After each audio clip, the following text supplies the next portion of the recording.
Nakakagulat na yaman ni Pilita Corrales na iniwan. Mga milyon-milyong piso. Si Janine Gutierrez ang paboritong tagapagmana. Grabe ang sekreto sa likod ng Will of Testament na ito. Talagang marami ang nagtanong kung bakit. Ang pangalang Pilita Corrales ay halos kasing tunog ng tagumpay sa industriya ng musika. Kilala bilang Asia's Queen of Songs. Si Pilita ay isa sa mga haligi ng OPM na nagbigay ng kakaibang ningning sa larangan ng musika, hindi lamang sa Pilipinas kundi pati na rin sa buong Asya. Ngunit sa likod ng kanyang tagumpay bilang isang artist, tanong ng marami, gaano ba kayaman si Pilita Corrales, at ano ang magiging kapalaran ng kanyang yaman ngayon na siya'y namaalam na?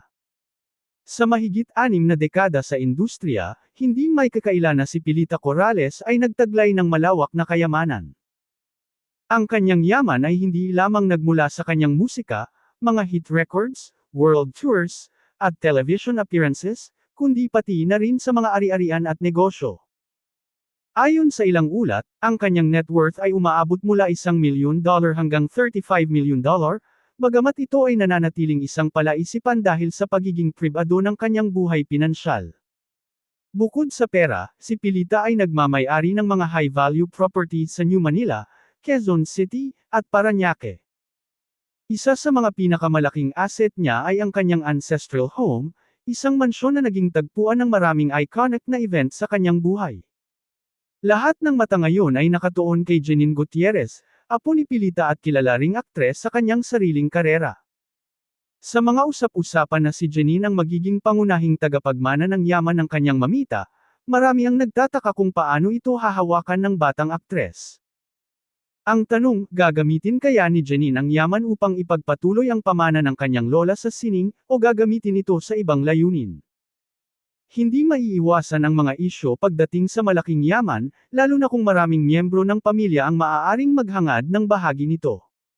Sa kasong ito, maraming tao ang nagtataka, may iba pa bang tagapagmana bukod kay Janine? Paano hahatiin ang yaman ni Pilita? Sa kabila ng pagiging pribado ng pamilya Corrales Gutierrez, hindi may kakaila ang dami ng spekulasyon mula sa mga netizens at fans. Higit sa anumang material na bagay, ang pinakamalaking pamana ni Pilita Corrales ay ang kanyang musika at impluwensya sa OPM. Ang kanyang makulay na karera ay nagbigay inspirasyon sa maraming henerasyon ng mga artista at music hero. Marahil, ito ang pinakamahalagang yaman na hindi kailanman maaaring hatiin o sukatin sa pera. Ang tanong na, gaano kayaman si Pilita Corrales? Ay higit pa sa mga numero o ari-arian. Ito ay tungkol sa kung paano niya pinalago ang kanyang talento upang makapag-iwan ng marka sa kultura at sining ng Pilipinas. Ngunit sa usapin ng material na yaman, nananatili itong palaisipan, isang patuloy na debate sa social media at mga pahayagan. Habang umaasa ang marami sa higit pang detalye tungkol sa kanyang pamana, iisa ang malinaw, si Pilita Corrales ay hindi lamang mayaman sa kayamanan, kundi pati na rin sa kontribusyon sa musika.